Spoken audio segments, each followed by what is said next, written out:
O projeto de lei número 165/2023, contido no processo número 224/2023, de autoria da vereadora Rose Frigeri, que institui o Dia Municipal de Combate ao Acidente Vascular Cerebral, AVC, no município de Caxias do Sul.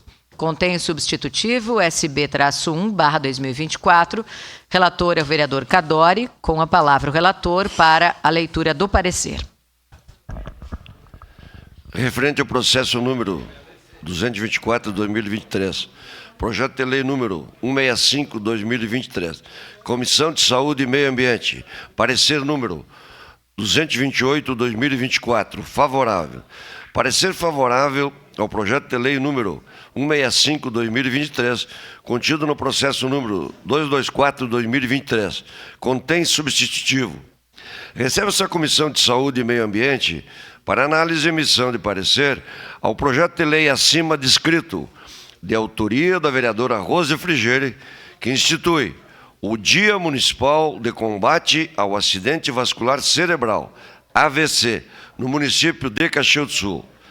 Considerando que o dia 29 de outubro é considerado como o Dia Mundial de Combate ao Acidente Vascular Cerebral, AVC, doença que se tornou a segunda principal causa de morte em todo o mundo. O risco global de acidente vascular cerebral ao longo da vida é de 1 em 4, restando claro que a ampla conscientização do público sobre os sintomas é fundamental para o esforço de salvar 5,5 milhões de vidas e melhorar os resultados para 9 milhões de pessoas que sobrevivem ao derrame a cada ano.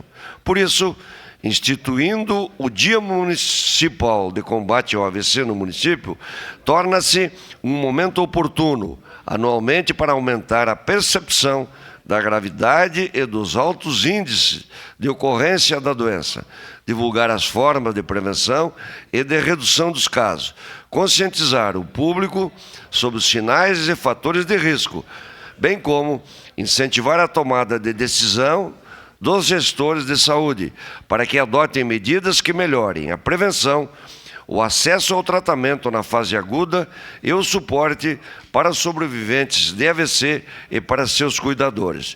Ante o exposto, esta comissão, por seus integrantes, manifesta-se favorável ao projeto substitutivo 1/2024 em questão, no qual a matéria se ajusta à competência legislativa do município, conforme previsto no artigo 30º da Constituição Federal.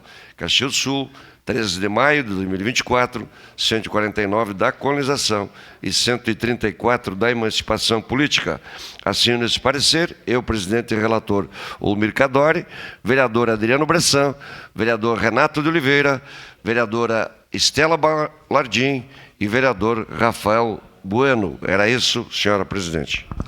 Em primeira discussão.